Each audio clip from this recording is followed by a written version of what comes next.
Hola, muy buenas, estimados amigos. Vamos a continuar con nuestra serie de clases sobre la microscopía y vamos a comenzar el día de hoy a hablar sobre las aberraciones microscópicas.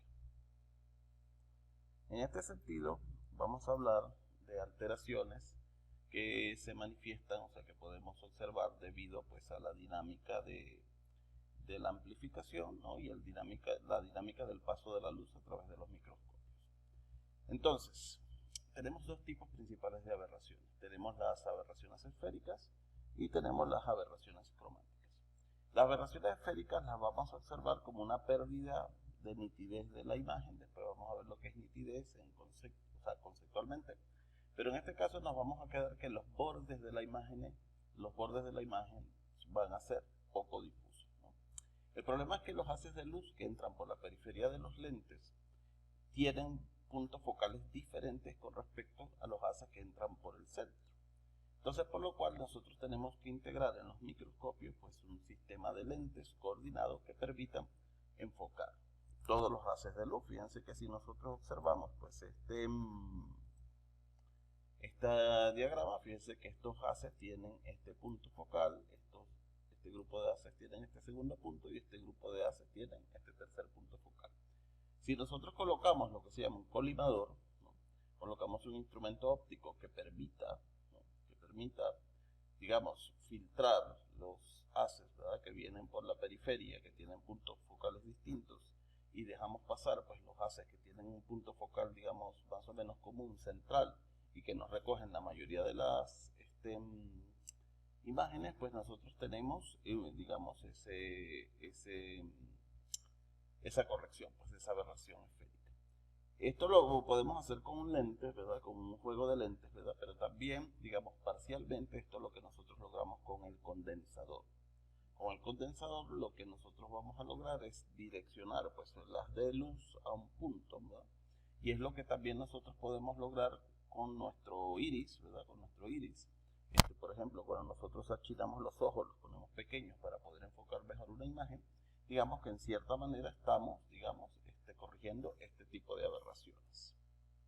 Fíjense cómo nosotros vamos a ver pues la misma imagen, ¿verdad? Esta imagen de la izquierda nosotros podemos apreciar contornos bastante nítidos y en la imagen de la derecha pues ya nosotros vemos que esa nitidez se pierde, ¿no? Luego vamos a tener las aberraciones cromáticas. Fíjense que si nosotros intentamos enfocar, o sea, fijar la mirada en las bandas rojas que tenemos en la imagen de la izquierda, nosotros poco a poco vamos a observar como una apariencia de que estas imágenes estuvieran por encima de las imágenes verdes que están hacia el final. Y fíjense que si miramos hacia la imagen de la derecha, fíjense que si nosotros colocamos unas letras rojas en un fondo azul, va a ser mucho más difícil distinguirlo, ¿verdad? Si nosotros colocamos, por ejemplo, unas letras amarillas que van a hacer pues un contraste mucho mayor. Este fenómeno se va a deber un poco pues a la dinámica de la luz, porque el problema que nosotros tenemos, por ejemplo, con la imagen de la izquierda, es que las distintas longitudes de onda dentro del ojo podrían tener distintos puntos focales.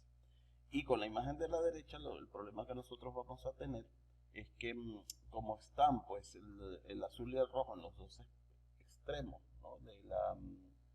del espectro de la luz, que lo vamos a ver más adelante, entonces el ojo pues se tiende a fijar, pues a enfocarse en uno solo de ellos porque le es más fácil pues distinguirlo.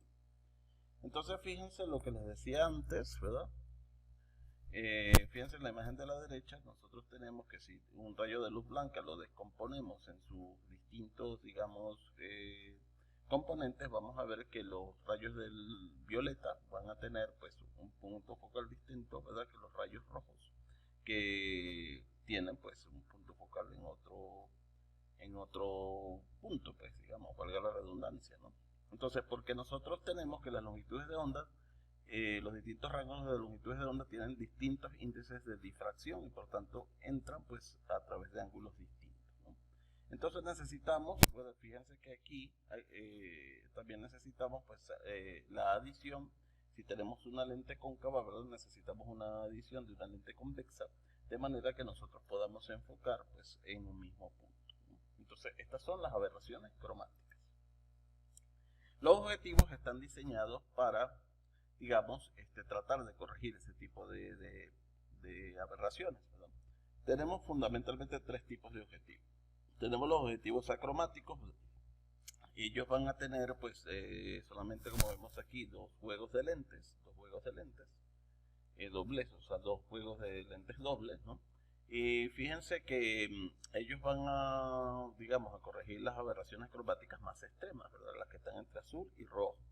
Si tenemos unos lentes un objetivo de florita o semi-apocromático, tenemos dos dobletes de lente y un triplete de lente, ¿no? Entonces fíjense que su rango de corrección va a ser mayor, porque tienen corrección para el color verde, para el rojo y para el azul. Aparte, pues poseen también un mayor poder de resolución al tener pues más lentes. Digamos, comparativamente, pues un objetivo de 10x de florita o semi-apocromático va a ser mejor que un objetivo acromático. Y los objetivos apocromáticos es el más corregido, ¿verdad? Porque tiene dos grupos de lentes en doblete, ¿no? Y tiene pues unos lentes también en tripletes, ¿no? Esto hacer, pues esta configuración permite que se corrija pues en un rango de longitud de rojo, verde y azul, prácticamente en todos los rangos de longitudes de onda, ¿verdad? Y aparte que son son los objetivos más apropiados para la micrografía pues a color, o sea, cuando estamos hablando pues de una microscopía con colores, que trabaje con colores. Entonces vamos a ver otros conceptos que son fundamentales en la microscopía. Habíamos visto antes ya, cuando hablábamos de la apertura numérica, habíamos visto pues lo que era la resolución y el límite de resolución. El límite de resolución lo definíamos como la distancia mínima entre dos puntos que es capaz de distinguir un instrumento de medición. Y el poder de resolución ya entonces decíamos que era una medida adimensional, ¿no? Donde un instrumento óptico, o sea, estamos viendo, digamos, de forma cualitativa, la capacidad de un instrumento óptico de distinguir entre dos puntos cercanos, ¿verdad? Simplemente como un recordatorio. Aquí tenemos un ejemplo, sobre todo del límite de resolución. Si nosotros tenemos dos estructuras que no son las mismas, digamos, en el sentido de que son fotografías tomadas en sitios y contextos distintos, ¿no? Pero nosotros tenemos aquí, digamos, una fotografía pues tomada de unos amastigotes, de unas formas intracelulares de un parásito que se llama Trypanosoma cruzi, tomada con una microscopía de luz, ¿no? y otra con microscopía confocal, ya después veremos, ¿verdad? Fíjense que si ya nosotros vemos la barra, esta barra que nosotros tenemos aquí, lo que nos indica es que esta rayita blanca equivale pues a 10 micrómetros, a 10 micras, y esta barra grande que viene de aquí a aquí equivale a 100 micras, ¿no? Ya nosotros con eso podemos ver que esta imagen tiene una mayor resolución, porque si nosotros vemos, ¿verdad? Estos objetos que están aquí, estos puntos, ¿verdad? Son los mismos que estos puntos que están aquí, y yo puedo distinguir, digamos, entre dos objetos, ¿verdad? Entre dos amastigotes, por ejemplo, una distancia de aproximadamente una micra, ¿no? Fíjense que aquí yo, entre este punto y este punto, que están muy cercanos, ¿verdad? Yo puedo distinguir, pues, aproximadamente 12 micras. Y en 12 micras, fíjense la cantidad de objetos que yo veo. Aquí hay una micra, pero entre 12 micras yo veo 1, 2, 3, 4, prácticamente 5 objetos, donde aquí pues a duras penas puedo distinguir dos, ¿verdad? Y fíjese que esto no me permite distinguir estas dos estructuras. Esto es lo que se llama un kinetoplástido y este es el núcleo. Fíjense que estos puntos oscuros corresponden realmente a estas dos estructuras que esta microscopía no me la permite distinguir. Entonces yo puedo decir que entonces que la imagen de la izquierda tiene mayor poder de resolución y un menor límite de resolución, porque la distancia mínima que puede distinguir entre un objeto y otro es menor. Esto es muy importante que ustedes lo tengan en cuenta y que sean capaces de relacionarlo también con la distancia focal. La definición de una imagen, ¿verdad?, es la capacidad que tiene un instrumento óptico de formar pues una imagen con contornos nítidos. Fíjense que estamos hablando de un objeto de más o menos el mismo tamaño. Aquí tenemos un tripomastigote de Trypanosoma cruzi. Fíjense que entonces aquí nosotros tenemos una definición de los contornos más o menos definida de este objeto, y aquí pues a duras penas, pues nosotros logramos distinguir, atisbar, pues la forma que tiene. Entonces, por tanto, esta imagen de la derecha es más nítida que la imagen de la izquierda. El contraste es la capacidad de distinguir los colores de un objeto con los de su entorno. Si yo tengo un objeto digamos que está en un rango de color muy distinto a su entorno, yo lo voy a poder distinguir claramente. Pero en cambio, si los rangos de colores que está en un objeto con respecto a su entorno son muy similares, yo no lo voy a poder distinguir, como lo que me pasa en este disco oscuro negro, pues en este, digamos, recuadro gris, ¿no? Luego hay otras propiedades, pues fíjense que esta imagen que está aquí es una imagen de microscopía confocal, ya luego volveremos a hablar de esto, y fíjense que esta imagen tiene 3 planos. Esta es una imagen tridimensional. Esta imagen tiene un eje X, tiene un eje Y, y fíjense que aquí nosotros podemos ver que tiene un eje Z. Esta imagen tiene grosor, una imagen, de hecho, no es la imagen original, pero uno la puede rotar, ¿no?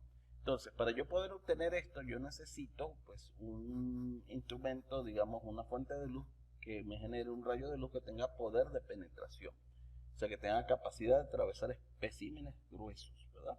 Normalmente las ondas del rango de, por ejemplo, del ultrasonido, ¿verdad?, tienen ese poder de penetración, y por eso es que nosotros podemos hacer las ecosonografías. El plano focal es la coordenada en Z, o sea, es digamos, el plano Z, el eje Z, donde la imagen es nítida para el observador. Ese plano en Z, donde yo puedo distinguir una imagen, y eso va a depender de la distancia a la que esté ubicado de ella, ese es mi plano focal. Y aquí viene la distancia focal. La distancia focal es aquella que hay entre el ocular y el espécimen, ¿no? Bueno, o sea, en el fondo entre mis ojos y el espécimen, pues con el ocular en medio, donde yo puedo distinguir, ¿verdad?, formar una imagen de forma nítida, ¿no? Entonces fíjense que todos estos conceptos yo necesito que ustedes los vayan, digamos, razonando, porque luego los vamos a usar cuando hablemos de los distintos tipos de microscopía. Fíjense que también para mí es importante que ustedes sean capaces de distinguir el recorrido de la luz. Fíjense que yo tengo una fuente de luz, ¿no? Esa fuente de luz puede tener un diafragma, ¿verdad?, o la propia fuente de luz, o puede haber un condensador, que es un diafragma, ¿no?, que limita pues el paso de la luz, ¿no?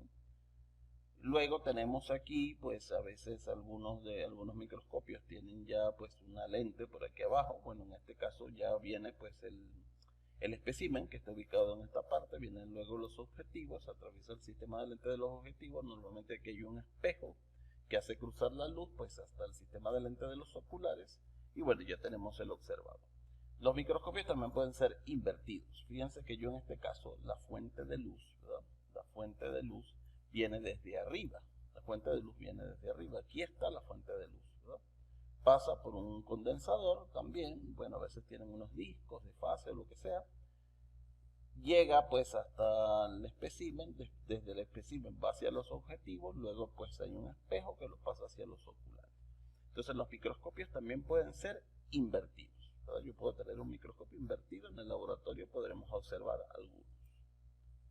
Entonces vamos a ver finalmente, ¿verdad?, en esta sesión, algunos fundamentos pues de lo que es la luz y el color, ¿verdad? O sea, cómo la luz, cuando incide sobre algunos objetos, nos permite percibir, pues en nuestra retina y nuestro sistema nervioso central, nos permite percibir colores. Entonces vamos a ver algunas aplicaciones. Entonces, ¿cómo definimos la luz? Estos son conceptos, yo he intentado simplificarlo, ¿verdad?, pero son conceptos a veces de física que no son tan sencillos como parece. Entonces, la luz es una radiación, es una perturbación, definimos antes las ondas, ¿verdad?, una radiación energética, ¿verdad?, en este caso del rango electromagnético, ¿verdad?, es una radiación, o sea, es, digamos, un cambio de energía que se proyecta pues a lo largo del espacio, ¿verdad?, en forma de ondas, ¿verdad?, de frentes de onda planar, y que tiene una longitud específica esa onda, ¿verdad? Entonces la luz es una perturbación del orden electromagnético que tiene forma de ondas y que tiene una longitud de onda específica. Luego pues ya se discute pues si son ondas, si tiene propiedad dual de ondas, partículas, y estos, digamos, son aguas más profundas, ¿no? Esto se propaga la luz de forma lineal en medios homogéneos, ¿verdad?, que puede ser aire o vidrio. Y el color, les decía también que es una percepción visual, o sea, el color es lo que es el resultado final, ¿verdad?, de la interacción de la luz con el objeto que nosotros estamos apreciando. Hay un rango de longitudes de onda que son capaces de captar nuestros conos y nuestros bastones, ¿verdad?, que va desde los 400 nanómetros, que es el violeta, hasta los 750 nanómetros, que es el rojo, ¿verdad? El rojo.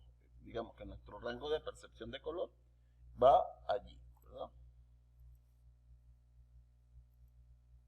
Entonces ya habíamos hablado pues de lo que una onda, ¿verdad?, es una perturbación en el espacio, ¿verdad?, donde se transporta energía sin un transporte de materia. Entonces por eso veíamos que la luz, ¿verdad?, era una radiación energética en el rango electromagnético, porque tiene forma de onda, ¿verdad?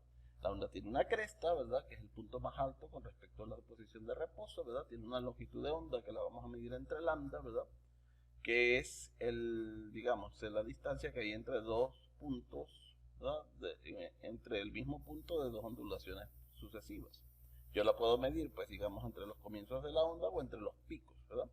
Y la frecuencia es el número de periodos por unidad de tiempo, ¿no? Entonces, la luz, ¿verdad?, en el fondo, pues, tiene propiedad de onda, ¿verdad? La onda, ¿verdad?, porque es una perturbación energética, en este caso, del espectro electromagnético. Entonces, fíjense, nosotros podemos ver que, digamos, que la radiación electromagnética tiene un espectro muy grande, ¿verdad? Y el espectro también tiene frecuencia, ¿verdad? Entonces, fíjense, entre menor es la longitud de onda, entre más pequeña es la longitud de onda, por supuesto, más grande es la frecuencia. O sea, más grande es el número de ondas, digamos, por unidad de espacio, ¿no?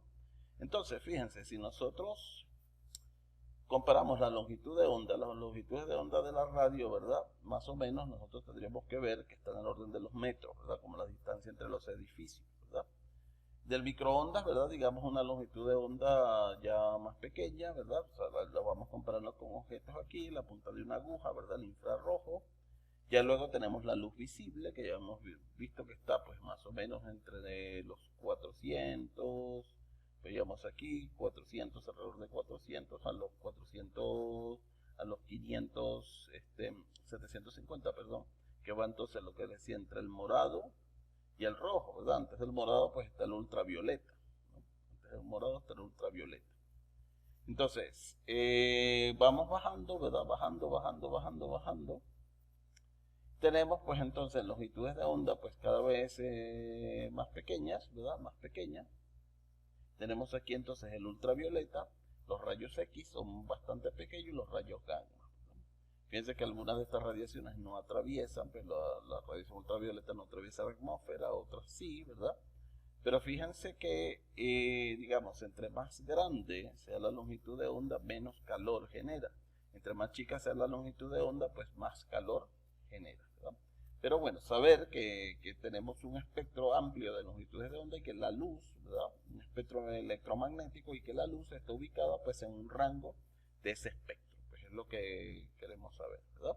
Entonces, si ya achicamos a la luz, ¿verdad?, a la luz, fíjense que ya les había dicho entonces, ¿verdad?, que la luz visible está entre 400 y 750. El ultravioleta está en menos de 400, no lo vemos, ¿no? Y el infrarrojo está en más de 750, que tampoco lo vemos. Pero bueno, la radiación infrarroja, ¿verdad?, normalmente es la radiación que nosotros liberamos en forma de calor. En forma de calor. Digamos que algunos animales tienen algunos órganos especializados que pueden tener visión infrarroja. Y bueno, por ejemplo, las cámaras térmicas, pues también este es el principio que utilizan. Ahora, tenemos una fuente de luz, ¿verdad?, que emite luz a una determinada longitud de onda, ¿verdad?, dentro de un espectro visible, y esa luz, ¿verdad?, va hacia un objeto, ¿no? ¿Qué ocurre? Cuando la luz llega a un objeto, pues el objeto puede tener, y normalmente, digamos, nosotros tenemos dos extremos de objetos, ¿verdad? Nosotros podemos tener un cristal, ¿verdad? El cristal no absorbe nada de luz, la deja pasar toda. Entonces, un cristal transmite toda la luz, no absorbe nada. Un objeto, ¿verdad?, un objeto, digamos, opaco, ¿verdad?, un objeto opaco, oscuro, ¿verdad?, es capaz de absorber toda la luz, ¿verdad?, es capaz de absorber toda la luz, no deja pasar entonces nada, ¿no? Entonces, nosotros tenemos esos dos rangos, ¿verdad? Pero dentro de esos dos rangos, los objetos normalmente absorben una parte de la luz que les llega y son capaces de reflejar, pues, otra parte de la luz, o de transmitir otra parte, de dejar pasar otra parte de la luz que les llega, ¿no? Entonces, cuando la luz, ¿verdad?, incide sobre un objeto, ¿verdad?, los elementos químicos que tiene ese objeto pueden absorber parte de esa luz, ¿verdad? Y una vez que ellos la absorben, esa luz puede ser transformada en otra forma de energía, por ejemplo en calor.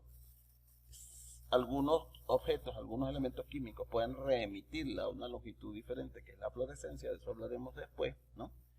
Y la otra cosa que es interesante, que la luz también puede ser absorbida parcialmente, o sea que un objeto puede tener capacidad de absorber una parte de la luz, ¿verdad?, una parte de la longitud de onda de la luz que le incide, dejando pasar otras, transmitiendo otras, ¿no? Y eso pues va a influir en el color que se ve, porque la luz entonces que él deja pasar, digamos, esa luz pues es la que nosotros podemos captar. Esta propiedad es importante porque cuando nosotros observamos especímenes al microscopio, fíjense que son especímenes muy delgados que están hechos para que la luz blanca pueda pasar. Si nosotros colocamos un objeto muy grueso o completamente opaco, no vamos a ver nada porque la luz no va a pasar, ¿verdad? Entonces, en principio nosotros tenemos que hacer unos cortes muy finos para que la luz pueda pasar a través del objeto, ¿verdad?, del espécimen que nosotros estamos observando. Cuando veamos las técnicas histológicas, vemos que nosotros vamos a hacer una serie de cosas, ¿verdad?, para que ese, digamos, espécimen puede ser muy delgado para que la luz pueda pasar. Pero nosotros vamos a teñir, eso lo vamos a ver también en las técnicas histológicas, vamos a teñir un objeto, que con eso. Cuando nosotros teñimos un objeto, ese colorante va a absorber parte de esa luz blanca, del espectro de radiación de la luz blanca que incide en él, y va a dejar pasar otro. Esa parte del espectro que él deja pasar es lo que nosotros vemos, ¿verdad? Y nosotros vamos a ver esos especímenes, esas células, esos tejidos de un color determinado, es por la luz, la longitud de onda que él transmite, la que él deja pasar. Entonces, digamos, principio es muy importante. Luego, algunos objetos logran, pues, hacer refractar la luz, ¿verdad?, refracción la luz, ¿verdad? Por ejemplo, cuando la luz viene del aire y entra en el agua, pues la luz se dobla, se desvía, ¿verdad? Y eso hace que uno tenga, por ejemplo, algunas ilusiones ópticas, que si uno coloca, pues, por ejemplo, un palito, le da la impresión de que está quebrado. Eso es por la propiedad de refracción. La difracción, la luz es doblada alrededor de los bordes de objetos opacos, o sea que eso, vamos a ver una imagen a continuación que creo que eso se ve mejor, eso se usa sobre todo en los colimadores, ¿no? Pero ya esto no tiene una aplicación tan directa. Y la reflexión, ¿verdad?, se da cuando un objeto, y es normalmente lo que nosotros podemos ver por esa propiedad. Ustedes, por ejemplo, ven que yo cargo este suéter rojo, lo que quiere decir es que la luz que incide, ¿verdad?, de esta bombilla que yo tengo aquí en un lado, llega aquí y se refleja hacia ustedes, ¿verdad? Lo que se refleja hacia ustedes por las propiedades de color digamos, esta tela que yo estoy usando es lo rojo. Fíjense que esto es distinto de la transmisión. En este caso la luz no se transmite a partir de esto porque, bueno, ustedes podrían verme de vestido, pues, prácticamente, sino que la luz se refleja, ¿verdad? Un objeto que es capaz de reflejar toda la luz que le llega es un espejo. Entonces, por eso nosotros podemos ver, digamos, vernos en un espejo, porque ese espejo refleja absolutamente toda la luz que le llega a él. Entonces, fíjense, un cristal deja pasar toda la luz. Un objeto opaco absorbe toda la luz. Y un espejo refleja toda la luz que le llega. Entonces, fíjense, la reflexión, la vemos aquí. La difracción, esto sobre todo es importante hacia el sonido, ¿verdad? Fíjense que nosotros cuando queremos hablar, por ejemplo, queremos hacer como una especie de megáfono, ¿no? Nosotros hacemos esto, por favor, no sé cuánto, ¿verdad? Hacemos este gesto, ¿verdad? Y eso se debe, pues, a esta propiedad. Si nosotros colocamos nuestra mano aquí, digamos, el sonido, que al fin y al cabo también son longitudes de onda, se difracta, o sea, se esparce por todos los lados, ¿verdad? Y esa es una de las propiedades, pues, de los altavoces, ¿verdad? Este fenómeno de difracción. Con la luz ocurre lo mismo, ¿verdad? Por eso, por ejemplo, tenemos la forma de las linternas, ¿verdad? Por eso las linternas son de esa forma, ¿verdad? Para nosotros expandir el rango de un haz luminoso que viene desde una bombilla. Y la refracción, fíjense que es este cambio de ángulo, ¿verdad? Y la reflexión, aquí se devuelve la luz y se devuelve al mismo ángulo en el cual incide, ¿no? Entonces fíjense que aquí tenemos gráficamente las propiedades de la luz.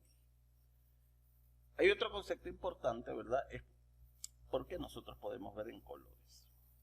Fíjense que nosotros aquí en el centro tenemos la luz blanca. La luz blanca es la luz que nosotros normalmente obtenemos o bien de las bombillas, ¿verdad?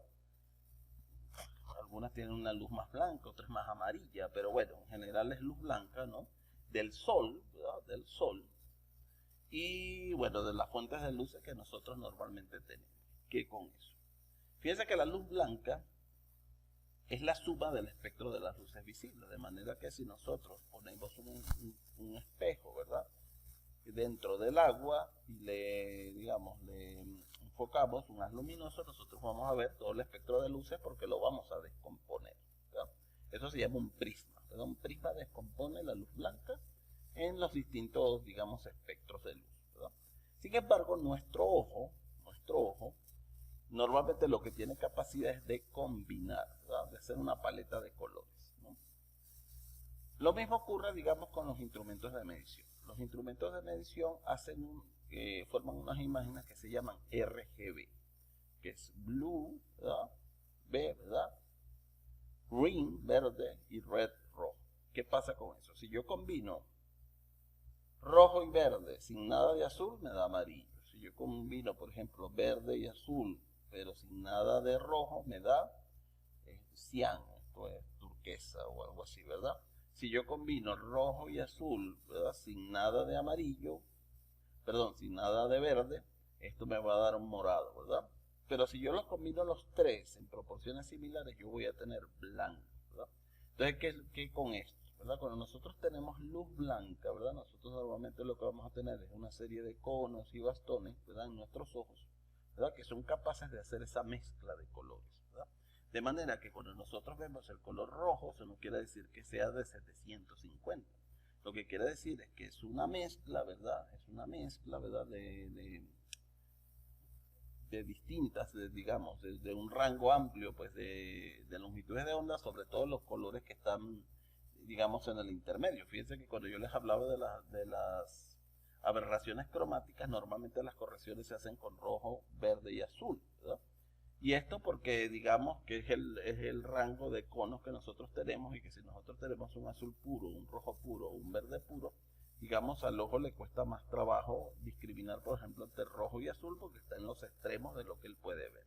Entonces nuestros ojos lo que hace es que mezclan los colores, ¿verdad? Mezclan los colores, de manera que si nosotros en la mayor parte de las imágenes que nosotros vemos, lo que nosotros vamos a tener es una mezcla de colores, es una paleta de colores. Nosotros vamos a tener algo de rojo, algo de verde y algo de azul, ¿verdad?, en la mayor parte de las imágenes que nosotros vemos. Raramente nosotros tenemos una imagen rojo pura, verde pura o azul pura, ¿verdad? Esto es importante que nosotros lo tengamos en mente porque va a diferenciar la microscopía de luz de la fluorescencia. La fluorescencia sí puede detectar un rango más estrecho de longitudes de onda. Por ejemplo, puede detectar entre 450 y 470. Nuestro ojo no puede ser así, sino que nuestro ojo mezcla, ¿verdad? Mezcla las longitudes de onda, las mezcla, ¿no? Espero que esto quede claro, si no me lo van preguntando. Nuestro ojo mezcla como una especie de paleta de colores, como un niño haciendo pinturas, ¿verdad? En cambio, los instrumentos de fluorescencia sí captan las distintas longitudes de onda. De manera que un instrumento de fluorescencia lo que ve es brillo, pero no ve color. Y eso es importante. Después lo vamos a ver. Fíjense que con este ejemplo lo podemos ver. Si yo tengo una imagen RGB, esta es mi imagen RGB. Si yo le quito el rojo, ¿verdad? Fíjense que si yo le quito el rojo, ella va a quedar, ¿con qué va a quedar? Va a quedar con verde, ¿verdad?, y azul, ¿verdad?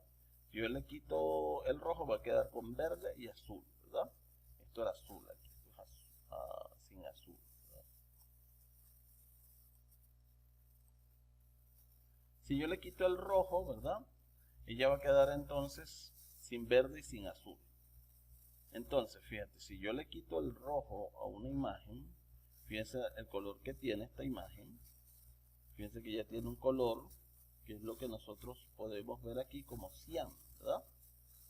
Entonces yo a esta imagen le quité el rojo, ¿verdad? Le quité el rojo. Entonces me queda el verde y azul y por eso me da un color cian, ¿verdad?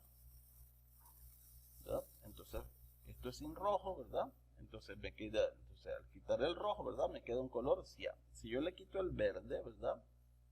Yo le quito el verde, me va a quedar un color morado, que es lo que yo puedo ver aquí. Si yo le quito el azul, me va a quedar un color amarillo, ¿verdad? Y fíjense que si yo tengo la mezcla, ¿verdad? Es que yo voy a poder ver todo, ¿verdad? Entonces fíjense que entonces como la mayor parte de las imágenes que nosotros vemos son polícromas, ¿verdad? Son polícromas, no son de colores puros, ¿verdad? Sino que son mezclados. En cambio, en el caso del microscopio de fluorescencia, sí estamos hablando de longitudes de onda específicas, no de mezclas, ¿verdad? Y eso va a ser una diferencia importante. Ahora, ya a nivel químico, ¿cómo se produce el color? ¿Verdad? Los colorantes se llaman cromóforos. Y lo que yo les decía, ¿verdad? Un colorante refleja la luz, ¿verdad? Refleja la luz, fíjese que a él le llegó un rango amplio de longitudes de onda, ¿verdad? De espectros de la luz, y él va a reflejar solamente un rango más o menos específico. Aquí lo ponen en verde para mayor comprensión, pero normalmente ellos lo que hacen es que reflejan combinaciones, ¿verdad? Absorben uno y reflejan otros, de manera que yo puedo ver las cosas en el color que ellos reflejan. Recuerden que cuando nosotros estamos viendo por un microscopio, esto no se refleja, sino que se transmite, ¿verdad? Se transmite, pero el principio es el mismo, ¿verdad? El principio es el mismo, ¿verdad? Fíjense que normalmente, ¿verdad? Esto se debe a que los grupos químicos, los elementos químicos que tienen, ¿verdad? Los colorantes, le permiten absorber un rango de longitudes de onda y dejar pasar otros, ¿verdad? Así trabajan los colorantes, ¿verdad? Un ausocromo, ¿verdad? Esto es un cromóforo, entonces un colorante es un cromóforo, ¿verdad? Que absorbe un rango de longitudes de onda o refleja o deja pasar otro, ¿verdad? Según el sistema que tengamos. Y el ausocromo es otro elemento químico que aumenta la intensidad de la luz, ¿verdad? Porque le dona electrones libres al cromóforo para que él pueda absorber más, ¿no? Porque fíjate que cuando lo que le permite pues absorber, digamos, longitudes de onda al cromóforo son los electrones que tiene, pero si se ocupan todos, pues ya no puede absorber más. Por eso el ausocromo es importante, ¿no? Entonces, ¿cuál es la química de la afinidad de los tejidos? Ya fíjense que vimos el color, cómo se genera la luz. Ahora lo que vamos a ver es cómo se une el colorante a los tejidos. El colorante se une a los tejidos por interacción química, ¿verdad? Si yo tengo un colorante que es aniónico, con carga negativa o ácido, ¿verdad? Él se va a unir a cosas que son positivas, ¿verdad? Si es aniónico, es ácido. Eso lo van a ver en química, ¿verdad? Porque si él dona su protón, queda negativo. Y un ácido es una sustancia capaz de donar protones, ¿verdad?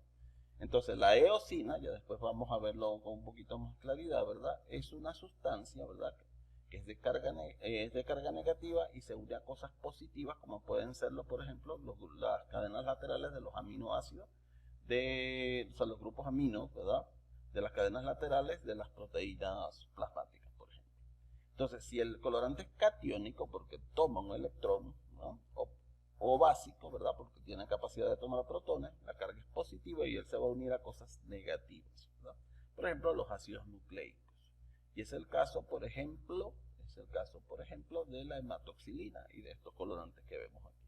Hay colorantes que tienen un poco de uno y un poco de otro, que se pueden unir a ambos, ¿verdad? Como es el caso del Jens, ¿no? Entonces, fíjense, los tejidos yo los puedo clasificar por su afinidad tintorial en acidófilos y basófilos. El tejido es acidófilo si él tiene afinidad por colorantes ácidos, ¿verdad? Las proteínas del citoplasma son acidófilas. Y es basófilo si él tiene afinidad por colorantes básicos o catiónicos, por ejemplo, los núcleos. No lean esto, o sea, esto no, de verdad que esto es muy importante. Si yo tengo, porque esto normalmente a lo largo de los semestres causa confusión. El prefijo filo significa preferencia. Entonces, si yo hablo de acidófilo o basófilo, siempre nos vamos a referir a los tejidos o a la estructura. Los colorantes no son acidófilos ni basófilos. Los que son acidófilos y basófilos son los tejidos o las estructuras. Entonces, los colorantes y los tejidos tienen naturaleza. O sea, un tejido puede ser ácido básico, un colorante puede ser ácido básico. Pero solo los tejidos o estructuras son acidófilos o basófilos, o sea, de manera que el colorante solamente tiene naturaleza y el tejido tiene afinidad, ¿verdad? Entonces, recuerden, otra cosa, un tejido tiene afinidad a un colorante de naturaleza química contraria a la del propio tejido. Si el tejido es de naturaleza ácida, como por ejemplo los ácidos nucleicos del núcleo, él tendrá afinidad por un colorante básico. Por tanto, el tejido va a ser basófilo. Él es ácido, pero es basófilo porque tiene afinidad con un colorante de naturaleza contraria. El citoplasma, las proteínas del citoplasma en general son de naturaleza básica, ¿verdad? Por eso ellos son acidófilas, porque tienen afinidad por un colorante de naturaleza ácida. Entonces, fíjense, la eosina tiene estos grupos, ¿verdad? Que son ácidos, ¿no? Que están por eso, ¿verdad? Se disocian en el agua, ceden sus protones con facilidad y por eso se cargan negativamente, ¿verdad? Y esos grupos forman puentes de hidrógeno con los grupos aminos, ¿verdad? Que son catiónicos de las cadenas laterales de las distintas proteínas, ¿no? Entonces, la unión va a ser por afinidad electroquímica. Y en el caso de los colorantes básicos, fíjense que yo tengo la hematoxilina, ¿verdad? Que va a tener carga positiva, ¿no? O sea, va a tener, digamos, va a tener su hidrógeno allí presente porque ella lo capta, ¿verdad? Y va a tender a formar puentes de hidrógeno con los grupos, con los aminoácidos que son fuertemente negativos, ¿no?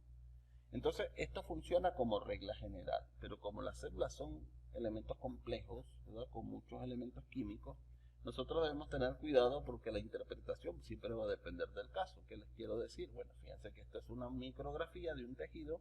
Los núcleos son estos puntitos azules que nosotros vemos por aquí, pues a lo largo del tejido. Esos son basófilos porque son oscuros. La hematoxilina es un colorante oscuro. Y estas cosas que son más rosaditas, más rositas, ¿verdad? Por ejemplo, estas fibras, ¿no? Estas fibras son de naturaleza las fibras son de naturaleza básica, pero ellas son acidófilas, ¿verdad? Son acidófilas. De todas maneras, siempre hay que interpretar. Fíjense, yo puedo tener unos citoplasmas muy basófilos, ¿verdad? Estos son linfocitos activados, ¿verdad? Su citoplasma es muy basófilo porque es una célula que está en fase de síntesis de proteína. Entonces tiene mucho ARN mensajero, mucho ARN ribosómico en su citoplasma, ¿verdad? Que es ácido y por tanto es basófilo. El citoplasma es basófilo. De naturaleza ácida, el ARN mensajero que tiene y por tanto el citoplasma es basófilo. Puedo tener citoplasmas muy acidófilos también, ¿verdad? Porque tienen muchos plasmos. Por ejemplo, los plasmocitos almacenan grandes cantidades de proteínas, ¿verdad? Y esas proteínas sí son, ¿no? Son básicas, ¿verdad? Y por tanto son acidófilos. Por tanto ellos captan, tienen afinidad por los colorantes ácidos. El núcleo siempre va a ser basófilo. Eso no cambia, ¿verdad? No cambia. La basofilia del núcleo no cambia. Lo que sí puede cambiar eventualmente es el citoplasma. Eso es importante tenerlo en cuenta y es importante también saber qué coloración se está utilizando. Vamos a llegar hasta aquí, ¿verdad? Ya vamos a empezar a hablar de los tipos concretos de microscopía. Bueno, muchas gracias por su atención. Nos vemos en el próximo.